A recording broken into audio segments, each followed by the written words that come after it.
क्या हुआ जब 5000 साल बाद रामेश्वरम के समुद्र में मिला मेघनाद का पार्थिव शरीर। और जिसने भी यह नज़ारा देखा और इस चमत्कार के बारे में सुना, उसके रोंगटे खड़े हो गए।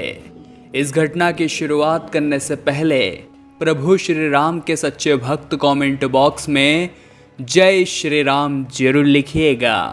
इस घटना की शुरुआत होती है भारत सरकार द्वारा राम सेतु की खोज करने के लिए भेजे गए कुछ गोताखोरों से। जब उन्होंने रामेश्वरम के समुद्र में छलांग लगाई तो उनका उद्देश्य था कि वो राम सेतु से जुड़े कोई साक्ष्य को ढूंढ पाए, लेकिन उन्हें इस बात का अंदाजा नहीं था उनका पाला मेघनाद की ऐसी शक्ति से पड़ने वाला था जो उनके समुद्र में भी पसीने छुटवा देगी। जब भारत सरकार द्वारा इन गोताखोरों की टीम को समुद्र के अंदर भेजा गया तो ये राम सेतु से जुड़े हुए साक्ष्य ढूंढ रहे थे। इन्हें कई जगह पर तैरते हुए पत्थर भी मिले, लेकिन समुद्र में और अधिक गहराई में जाने पर वहां पर इन्हें एक ताबूत रखा हुआ दिखाई दिया।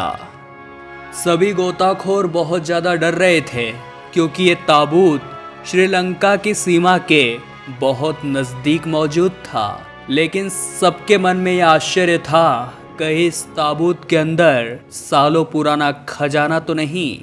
जैसे तैसे हिम्मत जुटाकर जब उन्होंने उस ताबूत को खोला तो अंदर का नज़ारा देखकर सभी के रोंगटे खड़े हो गए, क्योंकि उस ताबूत के अंदर एक बहुत विशाल नरकंकाल मौजूद था। तभी चारों ओर से अचानक बहुत तेजी से हंसने की आवाज़ें आने लगी। सभी गोताखोर बहुत ज़्यादा डर गए। इतने में ही पलक झपकते वो ताबूत कहीं गायब हो गया। लेकिन कुछ ही समय के पश्चात वो ताबूत उन्हें कहीं दूसरे स्थान पर दिखाई दिया। जब वो उसके पास जाते तो वो आश्चर्यजनक रूप से गायब हो जाता, मानो ये किसी की मायावी शक्ति की वजह से हो रहा हो। डर के मारे सभी गोताखोर राम सेतु का सबूत लेकर पुनः समुद्र से बाहर आ गए, लेकिन वो उस ताबूत को अपने हाथों से हिला भी नहीं पाए। लेकिन अब सभी के मन में एक ही सवाल उठ रहा था कि उस ताबूत के अंदर वो नरकंकाल किसका था, वो हंसने की तेज आवाज़ समुद्र के अंदर किसकी थी, और वो मायावी शक्ति कौन थी जो बार बार उस ताबूत की जगह परिवर्तन कर रही थी। उस समय के एक प्रसिद्ध प्रोफेसर जो कई सालों से रामायण के ऊपर शोध कर रहे थे, जब उन्होंने गोताखोरों के माध्यम से इस घटना के बारे में सुना तो उनके भी रोंगटे खड़े हो गए। उनका कहना था रामायण में केवल एकमात्र योद्धा ऐसा था जिसके पास इस तरह की मायावी शक्तियाँ थी, जो अपनी शक्तियों से कई रूप धारण कर सकता था, जो अपनी शक्तियों से अपने रथ को गायब कर सकता था, जिसके मरने के बाद भी उसका कटा हुआ सर जोर जोर से हंस रहा था।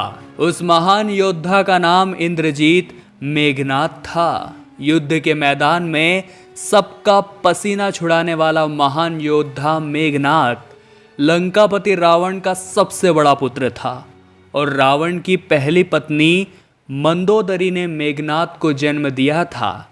लेकिन उन्होंने अपने पुत्र का नाम मेघनाद क्यों रखा, इसके पीछे भी एक घटना है। शास्त्रों के अनुसार जब मेघनाद का जन्म हुआ तो उसके रोने की आवाज़ एक साधारण बालक की तरह नहीं, बल्कि बादल के गड़गड़ाहट की तरह थी। इस वजह से उस बालक का नाम मेघनाद रखा गया। मेघनाद ने अपने पिता की तरह स्वर्ग पर अधिकार जमाया था। उसने इंद्र को पराजित कर दिया था। इंद्र को परास्त करने के कारण स्वयं ब्रह्मा जी ने इसका नाम मेघनाद रखा था। एक अध्ययन के अनुसार ये भी पता चला कि मेघनाद रामेश्वरम के समुद्र में भी तपस्या किया करता था। लेकिन अभी भी सबके मन में यही सवाल था, जो ताबूत समुद्र के अंदर दिखाई दिया था उसमें सचमुच में क्या वो मेघनाद का ही नरकंकाल था। जिसके बाद सभी वैज्ञानिक साक्ष्य जुटाने में जुट गए। उन्हें एक ऐसे सबूत की जरूरत थी जिसके आधार पर वो ये साबित कर सके कि समुद्र के अंदर आज भी एक ताबूत के अंदर मेघनाद का नरकंकाल मौजूद है। और फिर जो घटना सामने आई वो हमें रामायण में भी देखने को नहीं मिलती। इस घटना के बारे में आज से पहले आपको भी पता नहीं होगा, लेकिन जब आप जानेंगे तो आप भी दांतों तले उंगलियां चबाने लगेंगे। मेघनाद एक पितृभक्त था और वो अपने पिता को अपना सब कुछ मानता था। उसे पता था कि राम स्वयं भगवान है, फिर भी उसने पिता का साथ नहीं छोड़ा। जब उसकी मां मंदोदरी ने उसे यह कहा कि इंसान मुक्ति की तरफ अकेला ही जाता है, तब उसने कहा कि पिता को ठुकरा कर अगर मुझे स्वर्ग भी मिले तो मैं उसे भी ठुकरा दूंगा। जब लक्ष्मण ने मेघनाद का वध किया तो उसने उसके धड़ को सर से अलग कर दिया था, जिसके बाद प्रभु श्री राम ने मेघनाद का शव अपने दूतों के हाथों रावण के दूतों को सौंप दिया था। श्री राम मेघनाद की मृत्यु की सूचना उसकी पत्नी सुलोचना को देना चाहते थे। उन्होंने मेघनाद की एक भुजा को बाण के द्वारा सुलोचना तक पहुंचा दिया, लेकिन उन्हें विश्वास नहीं हुआ कि मेरे पति की मृत्यु हो चुकी है। जिसके बाद सुलोचना ने रावण को अपने पति का कटा हुआ हाथ दिखाया और अपने पति का सिर मांगना चाहा। सुलोचना रावण से बोली कि मैं अब एक पल भी जीवित नहीं रहना चाहती, मैं अब अपने पति के साथ सती होना चाहती हूँ। तब रावण का कहना था कि तुम कुछ देर और इंतजार करो, मैं मेघनाद का सिर शत्रुओं के सिर के साथ लेकर आऊंगा। लेकिन सुलोचना को रावण की बात पर बिल्कुल भी विश्वास नहीं था।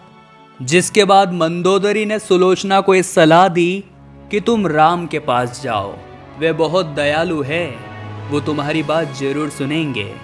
और जब सुलोचना प्रभु श्री राम के पास पहुंची तो कहा, हे राम, मैं आपकी शरण में आई हूँ, मेरे पति का सिर मुझे लौटा दीजिए ताकि मैं सती हो सकूं।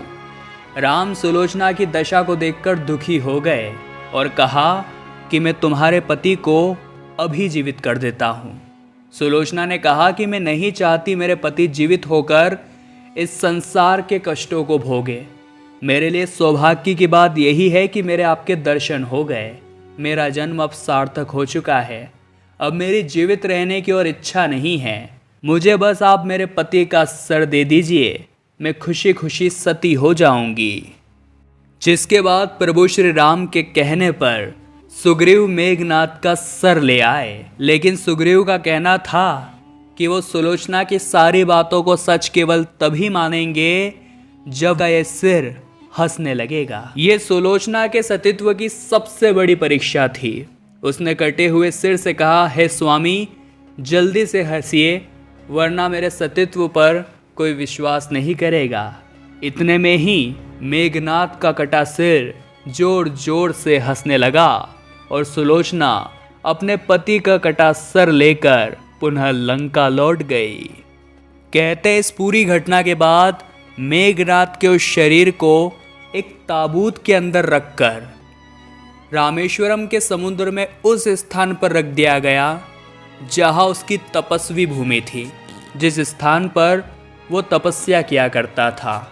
और उसी समुद्र में सुलोचना भी उसके साथ सती हो गई।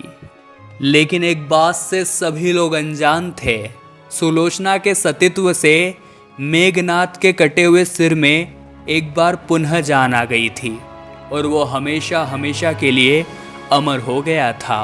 गोताखोरों को रामेश्वरम के समुद्र में जो ताबूत मिला वो सचमुच में मेघनाद का ही ताबूत था, लेकिन जो हंसी की आवाज़ थी क्या वो भी मेघनाद की ही थी? ये आज भी बहुत बड़ा आश्चर्य बना हुआ है। क्या उस समुद्र के अंदर आज भी मेघनाद का राज है?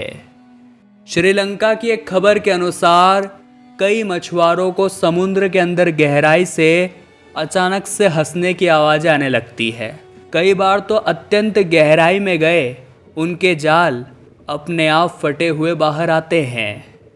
मेघनाद एक महान योद्धा था जिसने अपने पिता की आज्ञा पालन करने के लिए अपना सब कुछ न्यौछावर कर दिया, लेकिन एक पति परायणा स्त्री पाकर वो हमेशा हमेशा के लिए अमर हो गया। यह घटना उन लोगों के मुंह पर करारा तमाचा है जो ये कहते हैं रामायण केवल कल्पना मात्र है, क्योंकि आज भी मेघनाद कहीं न कहीं इस समुद्र के अंदर मौजूद है, जिसका प्रमाण समय समय पर मिलता रहा है। इस घटना को लेकर आप क्या विचार रखते हैं? क्या इस सच्चाई के बारे में आज से पहले आप जानते थे? नीचे कमेंट बॉक्स में हमें ज़रूर बताइएगा। वीडियो अगर आपको भी पसंद आई है तो लाइक ज़रूर करें और जल्दी से हमारे चैनल को सब्सक्राइब करके बेल आइकन को प्रेस कर लें। अभी के लिए आप सभी दर्शकों को हर हर महादेव।